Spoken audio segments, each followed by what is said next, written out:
Hey, Jerry. Welcome to the final session of the day. Hey, Shad, really happy to be here.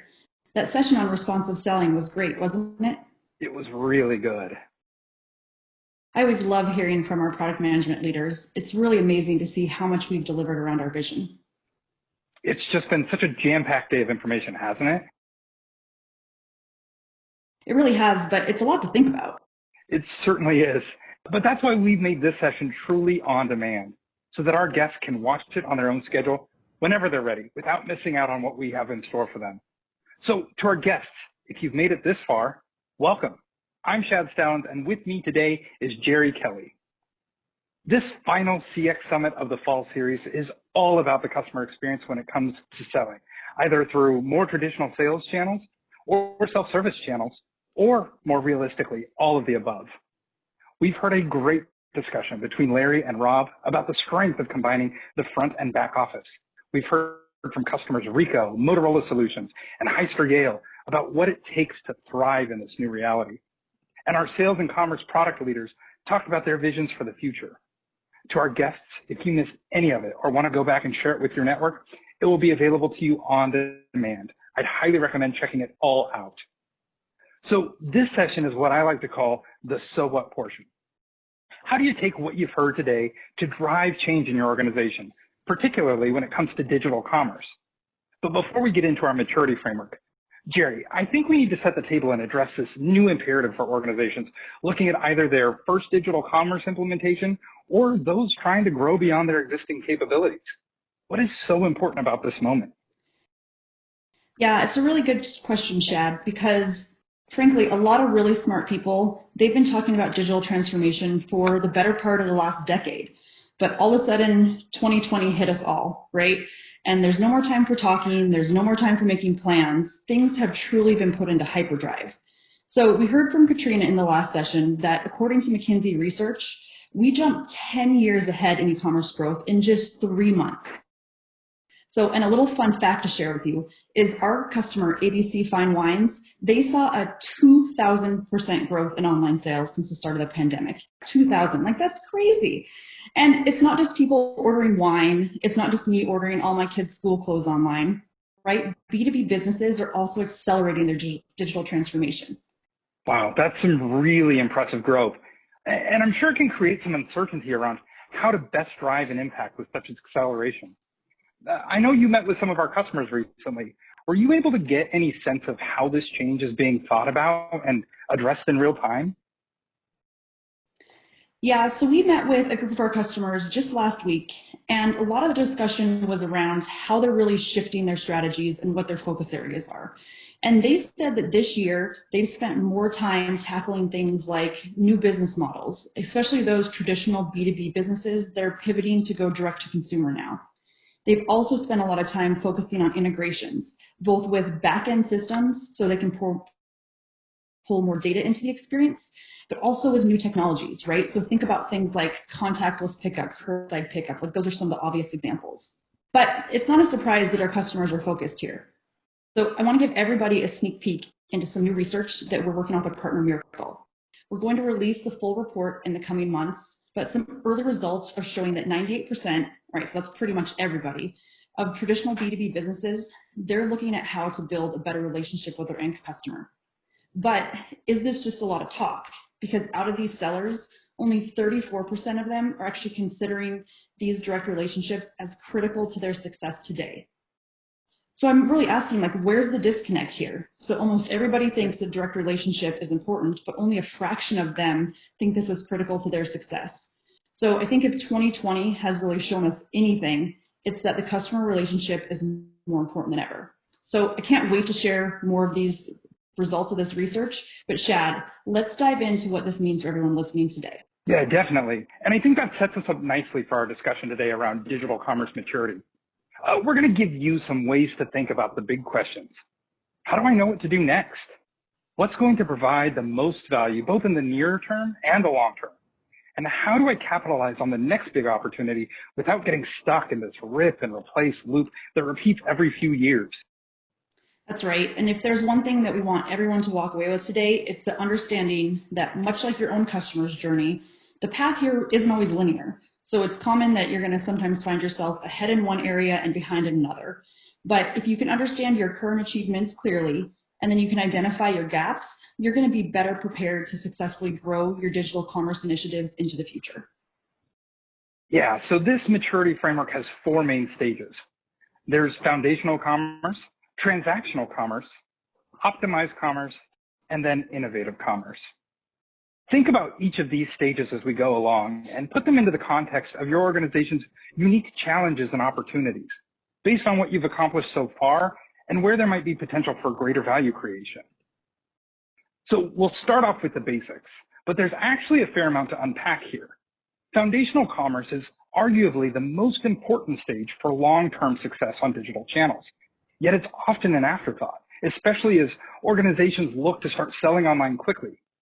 Organizations that master this stage understand that success depends on the ability to quickly solve short-term challenges by improving that long-term adaptability. The way that I like to think about this is that commerce technology should be more analogous to building a house rather than buying a smartphone. You can't build without a strong foundation, and you don't want to replace it every year or two to upgrade. So it must be adaptable to meet your needs today and in the future. This can really be enabled by the cloud, which provides the best of both worlds, a strong foundation with the benefits of automatic upgrades. So it's almost like a smart house. It's as if that addition to your house just happened with little effort. But Jerry, there's another important consideration at this stage when it comes to the usability of the technology, right? Yeah, that's absolutely right. So having successful alignment between business and IT teams and making sure that they share the same goals is going to have a huge impact on the organization. And not only in getting started here in the foundational commerce area, but also for long-term results. So I can't tell you how many times I've actually been in a discussion where only half the equation is actually represented here. And so this is why it's so crucial to make sure that when looking at these commerce applications, that they're built so business users can really maintain control over the front-end experience. Think of things like controlling page layouts, managing the promotions themselves, but that also gives the IT teams access to the most modern and flexible developer tooling, right? Often it's one way or the other, but it doesn't have to be. Yeah, so adaptable tools and agile management. What about data? How relevant is that at this foundational stage? So most organizations, they're sitting on a gold mine of existing data, but the challenge is actually putting this data to work. And so I'm going to go back to your example of building a house. So think of all of that home's plumbing and electrical work, right? Without water, without electricity, a house doesn't work well, right? Without data, commerce experiences actually can't be delivered. So being able to connect all of the relevant data, such as things like pricing data, product data, across both front and back office is really going to deliver these commerce experiences that are going to be, super powerful and very dynamic. Yeah. I imagine when you talk about front and back office data, you're referring to any customer-facing application like commerce, CPQ, subscriptions, or CRM, connecting with your financial data, your supply chain data, your inventory data. Is that right? Yeah, that's definitely right. So I think too often organizations think that CRM data is the holy grail of all data that's needed, right? But in fact, some of the best customer data lives within the back office, right? You mentioned some of them, but it's financials, supply chain, ERP, order management, product, pricing, contracts. I could go on, right? So don't get me wrong, customer profile data, it's super important, but it's not enough for the types of transactions that organizations need to be able to enable today. So we're going to dive into this a bit more in later stages. Okay, so to summarize, the foundational stage is about agile, scalable technology, alignment between IT and business teams, and data integration. What's a good example of a customer that is successfully making an impact at this foundational stage? Yeah, so we actually have a really great recent example. So Spirax Sarco, they are a billion-dollar manufacturer of steam management solutions. And they needed to quickly change how they sell today, right? Because of the new normal that we're all in, right? So even though they were established in 1888, it's not their first global pandemic, they didn't have a digital selling channel, right? Today's pandemic really pushed them to think of new ways to service and serve their customers. So they turned to Oracle CX Commerce really because they needed to provide this convenient online ordering for their maintenance, repair, and overhaul parts. So working with our partner, Pierce Washington, get this, they were able to launch 2 brands, 3 sites, 3 countries, and 4 languages in a rapid implementation cycle of 7 weeks. Yes, 7 weeks. And so now they completely have this new source of revenue, and they've built the foundation to really grow their online presence. Wow, that's really impressive. I love that example because it shows that getting the foundation right doesn't have to be a barrier to getting up and running quickly. You can have both. So let's move on to our next stage, transactional commerce. This is a stage where organizations are really focusing on turning that self-service experience into a key part of their growth strategy. Digital customer relationships are more dynamic than ever because customers expect to do more on their own schedule, including getting quotes, making purchases, reordering, and managing their accounts. Customer applications have to be able to enable all of these types of transactions, not just the initial purchase. Yeah, they do, but it also goes beyond just commerce. So an important part of the transactional experience will also depend on how the sales teams are basically being leveraged to support it, right? And how well these are all connected end to end.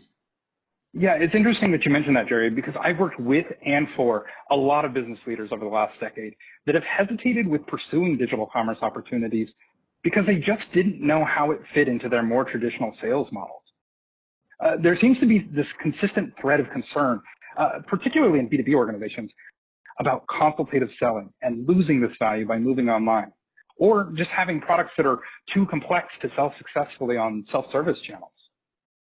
Yeah, this is a top question that we get asked, especially as organizations are moving to online selling, right? And there's actually legitimate concerns if they don't have the right approach in place.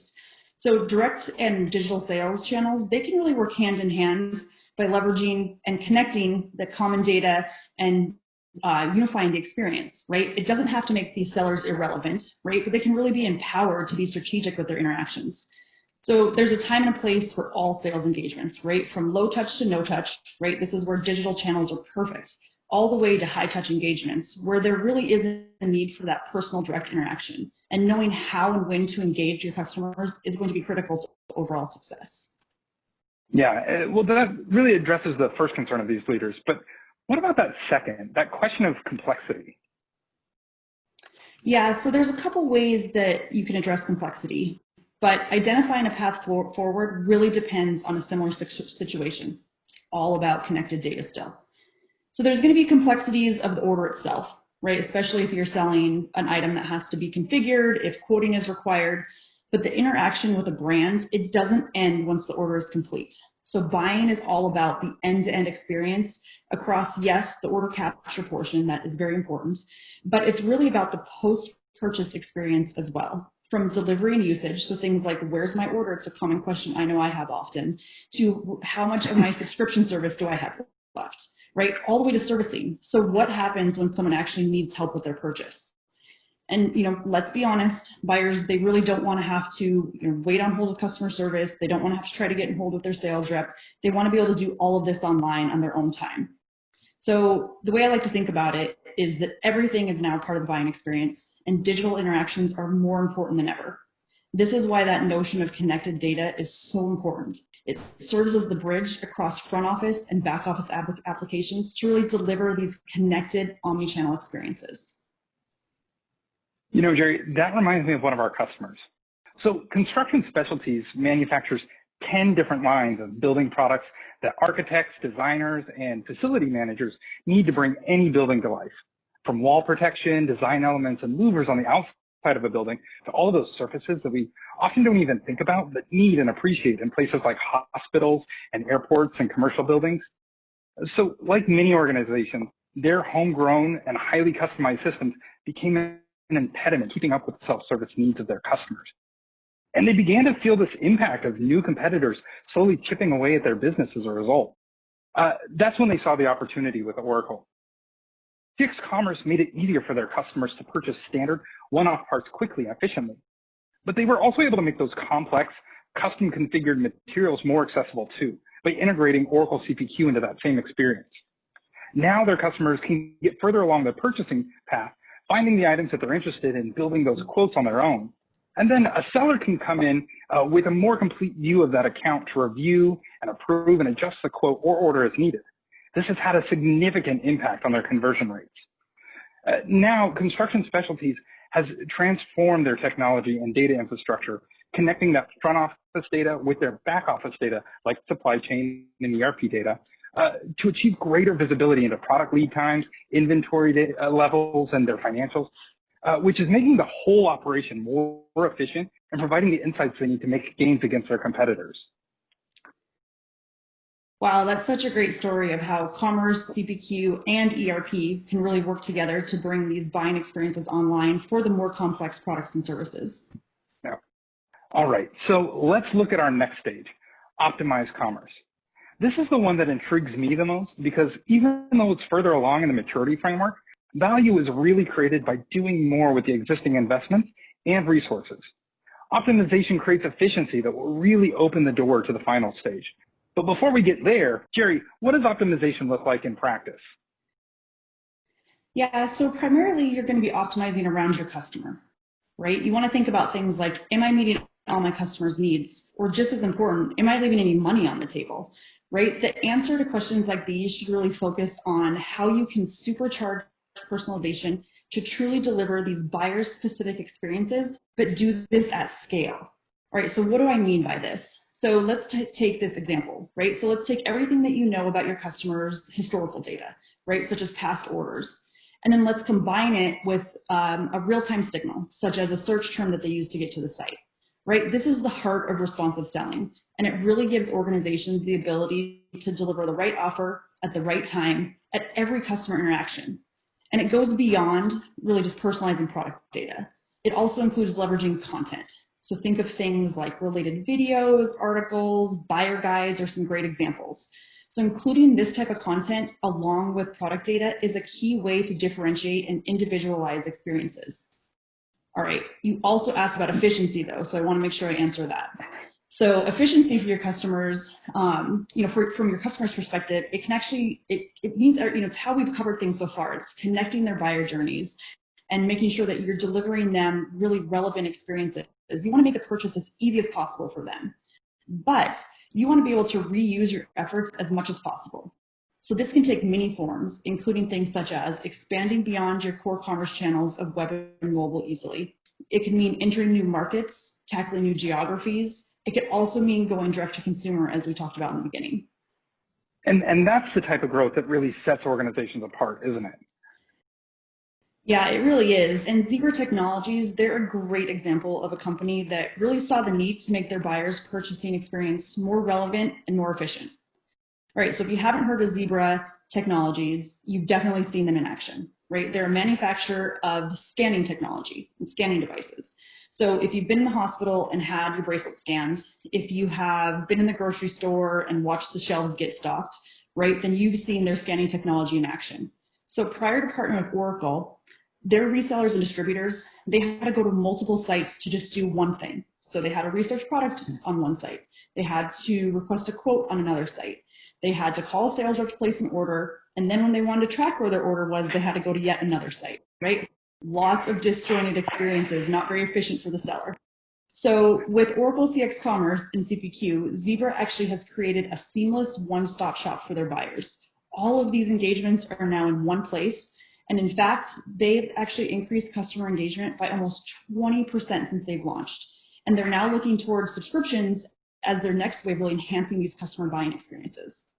That's great. So to our guests, as you think about what's possible to optimize, I challenge you to think about how efficiency can benefit your organization as well as your customers to create a measurable impact.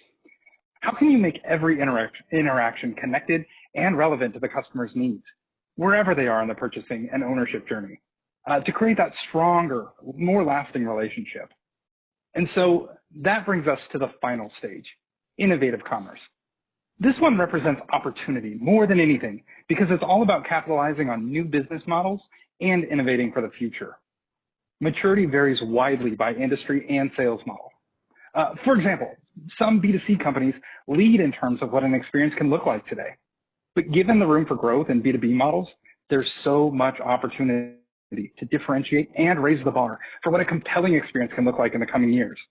What could you achieve if you didn't need to manage the technology, but could instead innovate your experience and use it as a competitive advantage? Yeah, Shad, this is where I think it really gets fun. right? So innovation can be, and it really should be, unique to your business and your current needs, right? So we have customers today that are looking at subscription models, like I mentioned with Zebra, to really grow those recurring revenues and customer relationships. We have others that are exploring emerging channels like AR and VR to bring to life really the complex goods online that are really hard to visualize. We have others that are looking at IoT for automatic reordering and even marketplaces that connect multiple suppliers into a single experience. And in fact, speaking of marketplaces, our customer Yamaha in Brazil, they did exactly just that. They recently launched a marketplace with our technology partner Yami because they wanted to have that better direct relationship with their end customer and not just rely on their partner channels. So I'd say innovation is really all about you, all of our customers, everyone listening, and the specific goals of your business. And I think the key here around innovation is really ensuring that you have the right technology in place that can actually bring together the data and services that are needed to deliver on these experiences. And Chad, I know I can't personally wait to see what innovations all of our customers come up with next. I agree, Jerry. Well, thank you so much. This has been such a great discussion. And to our guests, as we wrap up here, we hope that this was useful for you today too. We love working with our customers to understand the challenges and the opportunities that they face, especially as the dynamics shift so rapidly around all of us. It's how we've come to put this maturity framework together. But like we said at the beginning, this is not meant to be a rigid set of directions. Those wouldn't work well for any organization when change is the only constant. Instead, this framework is meant to be a way to help you think about the next opportunity, a way to determine how you can add lasting value to your organization over time, and a way to illuminate your organization's future potential in digital commerce. Yeah, I would challenge everybody to actually think a lot about this framework, regardless of if you're just getting started or if you've been in the commerce game for a long time. So, are you working on building a stronger foundation that's really going to support more growth for your business? Are you delivering all the transactional experiences that your customers really expect today? Or are you a leader in your industry that's really pushing the envelope on these innovative commerce experiences? Like I said in the beginning, the path isn't always linear. So if you're not entirely sure what to do next, that's okay. That's exactly right. We want to help you reach that ultimate goal of being able to sell responsibly in your digital and your direct channels. So as a next step, I would encourage you to reach out to us at this email here if you want help to learn more about where your organization is along this path to maturity. We're always happy to connect to help you uncover the opportunity that lies ahead. So this concludes the CX Summit 2020 Fall Series. We have a wealth of on-demand content that covers marketing, sales, service, and commerce, and I'd highly recommend that you check out any sessions you missed. With that said, Jerry, again, I want to thank you so much for this discussion today. It's been great having the opportunity to connect. And thanks to our audience for joining us. Be safe and be well. Yeah, thanks everyone.